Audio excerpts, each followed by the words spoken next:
రైతు సోదరులందరికీ నమస్కారం అండి. నా పేరు ఐవి సుబ్బారెడ్డి. నేను BASFలో మార్కెటింగ్ మేనేజర్గా పనిచేస్తూ ఉన్నాను.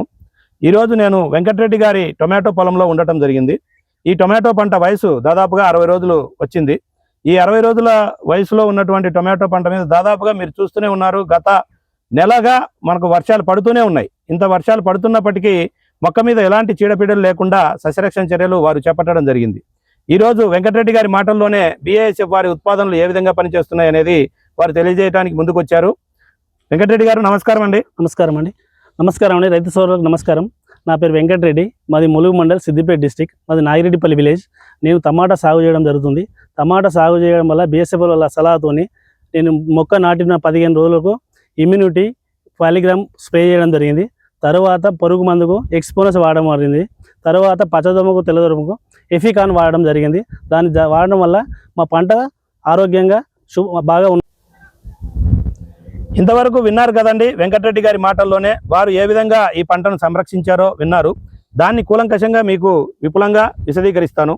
మొట్టమొదట 10 నుండి 15 రోజుల వయసు ఉన్నప్పుడు వారు ఇమ్యూనిట్ 120 ml, పాలిరామ్ 400 గ్రాములు స్ప్రే చేయడం జరిగింది. దానివల్ల ఏంటంటే ముఖ్యంగా మొక్క ఎదిగేటప్పుడు, లేత దశలో ఉన్నప్పుడు, 10 నుండి 15 రోజుల వయసులో ఉన్నప్పుడు ఎక్కువగా మనకు పెంకు పురుగులు కానివ్వండి, అలాగే ఆకులు తినేటటువంటి పురుగులు కానివ్వండి, వీటన్నిటినీ కూడా పూర్తిగా సంరక్షించి, అలాగే లేత దశలో వచ్చేటటువంటి అనేక రకాల వ్యాధుల్ని కూడా పాలిరామ్ ద్వారా సంరక్షించబడి మొక్కకు ఒక మంచి టేకాఫ్ను ఇవ్వటం జరిగింది. కాబట్టి ఇమ్యూనిట్ 120 ml, పాలిరామ్ 400 గ్రాములు మొట్టమొదటి దశలో 10 నుండి 15 రోజుల వయసులో ఉన్నప్పుడు స్ప్రే చేయడం చాలా తప్పనిసరిగా భావించాలి. అలాగే తర్వాత వారికి 20-25 రోజుల వయసు ఉన్నప్పుడు ముఖ్యంగా సూది పురుగు, దాంతోపాటుగా లద్దె పురుగు, పచ్చ పురుగు ఆశించడం జరిగింది. వాటి నివారణ కోసము వారు ఈ ఎక్స్పోనస్ని 25 ml ఒక ఎకరానికి సరిపడే విధంగా స్ప్రే చేయడం జరిగింది. తర్వాత 30-35 రోజుల వయసులో ఉన్నప్పుడు తెల్లదోమ, పచ్చదోమ ఆశించడం జరిగింది. దాంతోపాటుగా పేనుబంక, ఈ 3 ముఖ్యమైనటువంటి రసం పీల్చేటటువంటి పురుగులు మనకు అనేక రకాలైనటువంటి వైరస్ వ్యాధుల్ని ఒక మొక్క నుండి ఇంకొక మొక్కకి స్ప్రెడ్ చేస్తూ ఉంటాయి. కాబట్టి ఈ వైరస్ వాహకాలైనటువంటి తెల్లదోమ, పచ్చదోమ, పేనుబంక నివారణకు వారు ఎఫికాన్ 280 ml వాడడం జరిగింది. ఈ ఎఫికాన్తో పాటుగా మొక్క పూత దశకు వస్తుంది కాబట్టి 30-35 రోజుల వయసులో మెరివాన్ని 80 ml మెరివాన్ని ఈ ఎఫికాన్ 280 mlతో కలిపి స్ప్రే చేయడం జరిగింది.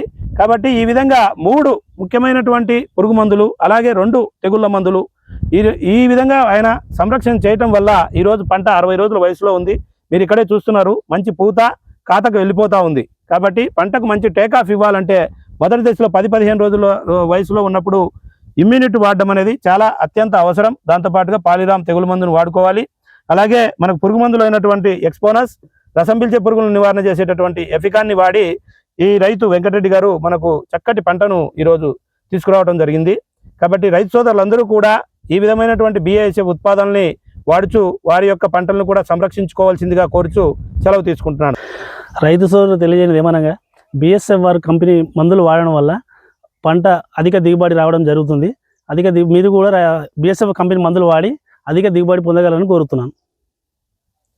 నమస్కారం. BASF. We create chemistry.